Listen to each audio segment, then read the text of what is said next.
what are some of the projects that you're doing at the moment, or have done? This year in 2011, we planted 35,000 trees with the Maleku indigenous tribe in east of us here at our headquarters. It was all along the river called the Rio Sol, and it's a continuous corridor on all the landowners that are indigenous people on one side of the river. And one of the exciting things is this year is that one of the other indigenous owners wants to reforest on the other side of the river. And it was so exciting to go see his property, because when I looked across the river, I could see all the trees we planted last year. You know, I mean, this is a story that, I don't know if you want me, I'll tell it to you quickly, okay? The Maleku people, there were 6,000 or more people in their tribe until the mid-1800s. And the Nicaraguan gauchos, the rubber barons, came down into Costa Rica and massacred the whole tribe and left only 600 people to get the rubber trees. And of course they had guns and, you know, cannons, all this stuff. And the Indian people had spears and arrows, and they're very shy, they're very timid people.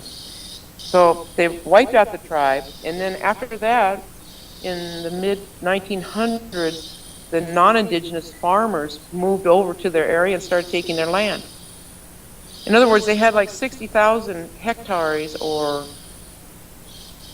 almost 200,000 acres of land that they lost, and now live on just a 600 hectare area for their territory. Even though the government has decreed their territory to be the 3,000 hectares, they've never done anything to give those lands back to the people.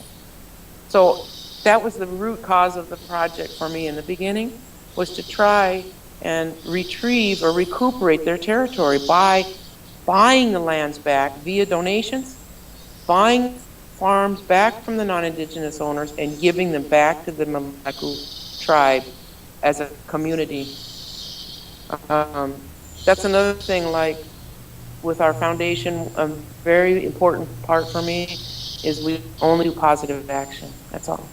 I never do any activism. I try to do everything in a peaceful manner. In other words, rather than take the government to court and try to get those lands back for the Maleku people, I think it's more productive to try and buy the properties back and give to them, because after we were able to do that with a couple of the properties, I think it will shame the government into doing it themselves. So the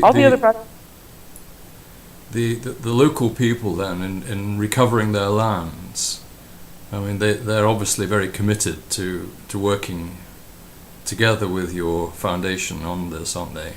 And other people have supported that.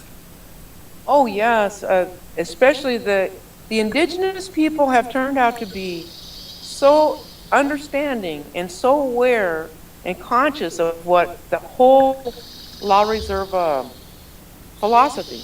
They understand it, that we're not restoring forests. For instance, most people will look at a tree and they see wood. But the indigenous people look at a tree and understand that it's our symbiotic partner. It's there to provide for us and all life, right?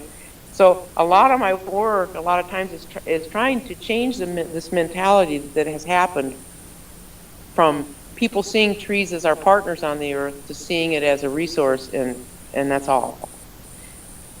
And so a lot of times when people do reforestation or do a lot of charity and work, they're thinking of what they're doing for other people, and what we're trying to do is encompass all life. And so everything we do, I always make sure that what we're doing is good for every single thing, not just human beings.